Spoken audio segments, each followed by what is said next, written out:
Hello, my dear student. Welcome to my channel, Psychology plus Education. મનોનિદાન શાસ્ત્રની આપણે શરૂ કરેલી સિરીઝમાં લાસ્ટ આપણે લક્ષણ કેન્દ્રિત નિદાન અને ત્યાર પછી કારણ કેન્દ્રિત નિદાન જે છે એ બે પ્રકારો જોયેલા. ત્રીજો પ્રકાર છે સાયકોમેટ્રિક ડાયગ્નોસિસ, એટલે કે મનોમાપન આધારિત નિદાન. હવે કોઈ પણ નિદાનની પદ્ધતિ હોય એના પોતાના ફાયદા હોય અને મર્યાદા હોય. જેમ કે લક્ષણ કેન્દ્રિત નિદાનને મર્યાદાઓને દૂર કરવા માટે કારણ કેન્દ્રિત નિદાનને નું અસ્તિત્વ શોધવામાં આવ્યું, અથવા તો કારણ કેન્દ્રિત નિદાન જે છે એ અસ્તિત્વમાં આવ્યું. કારણ કેન્દ્રિત નિદાનની પણ અમુક મર્યાદાઓ હતી. એ મર્યાદાઓને દૂર કરીને વધારે વૈજ્ઞાનિક રીતે આ નિદાન કરી શકાય, દર્દીનું નિદાન કરી શકાય, એના રોગનું નિદાન કરી શકાય, એ માટે મનોમાપન નિદાન પદ્ધતિ જે છે એ અસ્તિત્વમાં આવી. મનોવૈજ્ઞાનિક નિદાનનું જેમ બને એમ વધારે વૈજ્ઞાનિક સ્વરૂપ અથવા તો નિદાનની બાબતમાં એને વધારે ને વધારે વૈજ્ઞાનિક બનાવવાના ઉદ્દેશ્યથી મનોમાપન આધારિત નિદાન પદ્ધતિનો ઉદ્ભવ થયો. મનોમાપન આધારિત નિદાન એટલે શું? તો દર્દીના સમગ્ર વ્યક્તિત્વના દરેક પાસાનું મનોવૈજ્ઞાનિક માપનના આધારે મૂલ્યાંકન કરવામાં આવે અને ત્યાર પછી એના આધારે દર્દીને કયો રોગ હશે કે કયો રોગ છે એની નક્કી કરવામાં આવે, ઓળખવામાં આવે.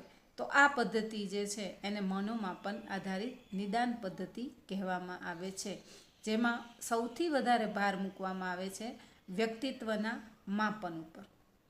આ પ્રકારના નિદાનમાં પણ વિવિધ પ્રકારની મનોશારીરિક એમજ વ્યક્તિત્વ માપન કસોટીઓનો ઉપયોગ કરીને દર્દીના રોગની ઓળખ કરવાનો પ્રયત્ન કરવામાં આવે છે. એટલે કે સાયકોમોટર ટેસ્ટ અને પર્સનાલિટી ટેસ્ટનો ઉપયોગ કરીને જે આવેલું દર્દી છે એને કયા પ્રકારની પ્રોબ્લેમ, કયા પ્રકારનો રોગ હોઈ શકે, હશે, બરાબર છે, એનું નિદાન કરવાનો પ્રયત્ન કરવામાં આવે છે. એના માટે સૌ પ્રથમ જે છે દર્દીનો વ્યક્તિગત ઇતિહાસ લેવો જરૂરી છે. તો વ્યક્તિગત ઇતિહાસ લેવામાં આવે છે. આની અંદર પણ જ્યારે વ્યક્તિગત ઇતિહાસ લેવામાં આવે ત્યારે એના વ્યક્તિત્વને સ્પર્શતા દરેક પાસાઓને જ્યારે માહિતી લેવામાં આવે ત્યારે માહિતીમાં આવરી લેવામાં આવે છે. કેટલીક વખત તો ચિકિત્સાલયમાં દર્દી આવે ત્યારે એનો વ્યક્તિગત ઇતિહાસ લેવા માટે, એના વિશેની માહિતી લેવા માટેના ફોર્મ્સ પહેલેથી જ રેડી કરીને રાખેલા હોય. એના આધારે જે છે એ ફોર્મ ભરાવામાં, ડાયરેક્ટ રેડી કરેલા ફોર્મ હોય એને આપવામાં આવે અને દર્દી જે છે એ અથવા તો દર્દીના સગાવાલાઓ એ ફોર્મ ફિલઅપ કરે છે. જેમ કે સ્કૂલે એડમિશન લેવા જઈએ, બરાબર, ત્યારે એડમિશન ફોર્મ પહેલેથી જ રેડી થયેલા હોય અને આપણે ખાલી એને ભરવાના હોય. એવી જ રીતે ઘણા ચિકિત્સાલયમાં આ ફોર્મ્સ પહેલેથી રેડી કરેલા હોય છે. જ્યારે ફોર્મ ભરવામાં આવે અથવા તો આ રેડી કરેલા ફોર્મ છે એના વિશે પણ એક વસ્તુ જે છે એ આપણે યાદ રાખવી જોઈએ કે કયો દર્દી છે, એને કયા પ્રકારનો રોગ છે. તો એ રોગના આધારે આ સ્પેશિયલ કોઈ ફોર્મ હોતા નથી. બધા જ વ્યક્તિઓ માટે નોર્મલાઇઝ કરેલા એક સામાન્ય વિગત જેની અંદર હોય એવા ફોર્મ સ્વરૂપે વ્યક્તિ પાસેથી, દર્દી પાસેથી કે એના સગાવાલા પાસેથી માહિતી લેવામાં આવે છે. જ્યારે પહેલી જ વાર આ માહિતી ફિલઅપ કરાવવામાં આવે છે ત્યારે દર્દીને કયો રોગ છે ખાસ એના ઉપર ભાર મૂકીને એના માટેના મુદ્દાઓ તૈયાર કરીને કોઈ જ ફોર્મ ભરાવવામાં આવતું નથી, કોઈ માહિતી લેવામાં આવતી નથી. દરેક દર્દી માટે આ ફર્સ્ટ જે પ્રાઇમરી ઇન્ફોર્મેશન લેવા માટેનું જે ફોર્મ હોય સેમ હોય છે. દર્દીની ફરિયાદ ગમે તે હોય, આ માહિતી જે છે એ દરેક દર્દી પાસેથી સરખી રીતે મેળવવામાં આવે છે. ત્યાર પછી માહિતી મેળવી લીધા પછી શું કરવાનું થાય? તો આ માહિતી મેળવી લીધા પછી એ માહિતી જે છે એ તબીબી મનોચિકિત્સક પાસે મોકલવામાં આવે છે અને મનોચિકિત્સક જે છે એ આ માહિતી ઉપરથી અગત્યના મુદ્દાઓ તારવે છે અને એના આધારે જે છે એ નિદાન કરવામાં આવે છે. ઓકે, સાથે સાથે અહીંયા આપણે એ પણ જોઈ શકીએ કે આત્મસ્ફુરિત પદ્ધતિમાં મદદનીશોએ મેળવેલી માહિતી પર બહુ ભાર મૂકવામાં આવતો નથી. એટલે આત્મસ્ફુરિત પદ્ધતિ એટલે લક્ષણ આધારિત પદ્ધતિ કે કારણ આધારિત પદ્ધતિ, અને ત્યાં મનોચિકિત્સક જે છે લક્ષણોને જોઈને નક્કી કરે કે કયો પ્રોબ્લેમ હોઈ શકે, કારણો જે છે રોગ પાછળના એને જોઈને નક્કી કરે કે કયો રોગ હોઈ શકે.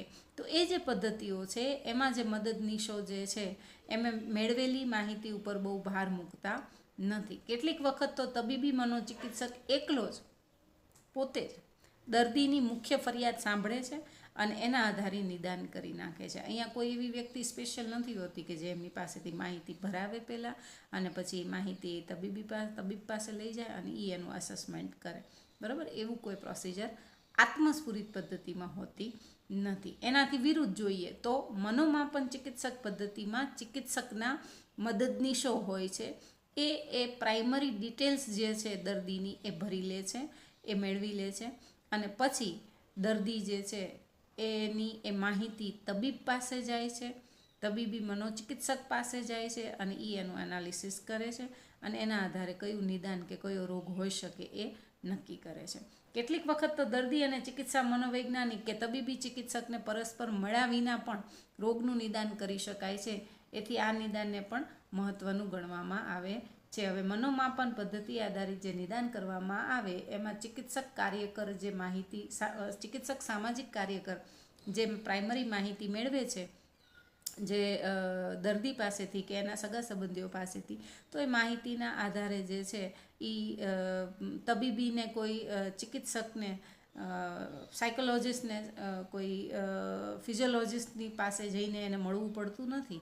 એ ડિટેલ્સ જોવે છે, એના આધારે એમને ખ્યાલ આવી જાય છે કે ઓકે આવા પ્રકારની પ્રોબ્લેમ્સ હશે. એટલા માટે એમ કીધું છે કે કેટલીક વખત તો દર્દી અને ચિકિત્સા મનોવૈજ્ઞાનિક કે તબીબી ચિકિત્સક પરસ્પર મળે નહીં તો પણ આ રોગનું નિદાન શક્ય થઈ શકે છે. માટે આ જે છે એ ફાયદાકારક છે એવું કહેવાય છે.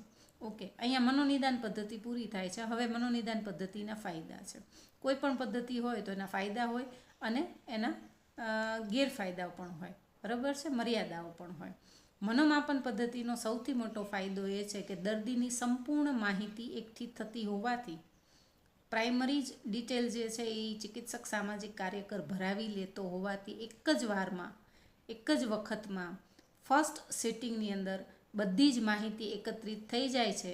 પછી વારે વારે થોડી માહિતી ભરવાનો પ્રશ્ન રહેતો, માહિતી શોધવા જવાનો પ્રશ્ન રહેતો નથી. કોઈ માહિતી અગત્યની હતી ને છૂટી ગઈ એ પણ ભય રહેતો નથી કે ભાઈ એ માહિતી જે છે એ આપણાથી છૂટી ગઈ, કારણ કે પેપરની અંદર એક જ વારની અંદર બધી જ માહિતીઓ હેન્ડ રિટન જે છે અથવા તો ડોક્યુમેન્ટેશન એનું થઈ જાય છે.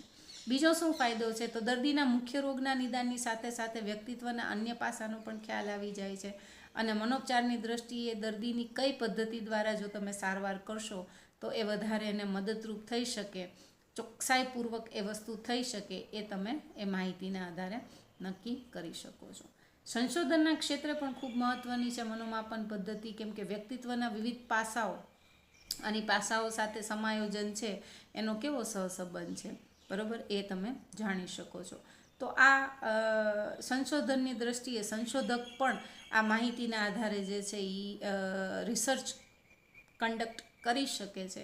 તો આ માહિતી એના માટે પણ મળવી બહુ જ સરળ થઈ જાય છે, કારણ કે ફાઇલ્સ ત્યાં બનેલી હોય, ડોક્યુમેન્ટેશન કરેલા હોય તો એ ડોક્યુમેન્ટ્સ લઈને જોઈ શકે છે. તો સંશોધક માટે પણ ઉપયોગી નીવડે છે. કાર્ય વિભાજનની દ્રષ્ટિએ આ પદ્ધતિ ફાયદાકારક છે, કારણ કે આમાં માહિતી એકઠી કરવાનું કામ કોનું છે, જો કે ચિકિત્સા સામાજિક કાર્યકરનું. ઓકે, તબીબી મનોવૈજ્ઞાનિકો એમાં રોકાય એવું જરૂરી નથી, એ લોકોને ત્યાં રોકાવું પડતું નથી. ચિકિત્સા મનોવૈજ્ઞાનિકોને સામાજિક કાર્યકરના કામમાં રોકાવું પડતો નથી. તો દરેકનું જેનું જે ક્ષેત્ર છે, જેનો જે વ્યક્તિ નિષ્ણાંત છે એ વ્યક્તિ એ જ ક્ષેત્રમાં કામ કરશે. એથી શું થાય તો કે એમ કહી શકાય કે નિષ્ણાંતોની શક્તિનો ખોટો વ્યય ન થાય અને એ શક્તિને સાચા માર્ગે આપણે વાપરી શકીએ, એનો સારોમાં સારો ઉપયોગ થઈ શકે.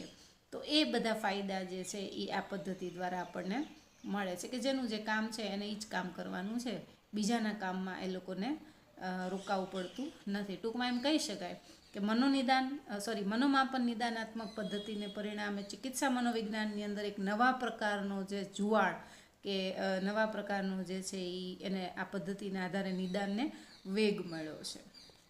ઓકે, હવે આટલા બધા ફાયદા આ પદ્ધતિના જોયા એટલે આપણને એમ થાય કે છેલ્લે વિકસેલી પદ્ધતિ છે આધુનિક વૈજ્ઞાનિક એપ્રોચ સાથે કામ કરતી પદ્ધતિ છે. તો ખૂબ જ સારી એવી પદ્ધતિ છે અને મોટા ભાગે જે છે એ આ પદ્ધતિનો ઉપયોગ કરવાનો આગ્રહ જે છે એ લોકો રાખતા હોય, ચિકિત્સકો રાખતા હોય એવું હશે, પણ એકચ્યુઅલી એવું હોતું નથી. દરેક પદ્ધતિના ફાયદા હોય તો સાથે સાથે એની મર્યાદા પણ હોય. તો મનોમાપન નિદાન પદ્ધતિના ફાયદા છે તો એની સાથે સાથે એની મર્યાદાઓ પણ છે. શું મર્યાદાઓ છે તો એ આપણે નેક્સ્ટ વિડીયોના આધારે નેક્સ્ટ વિડીયોમાં જે છે એ જોશું. Thank you.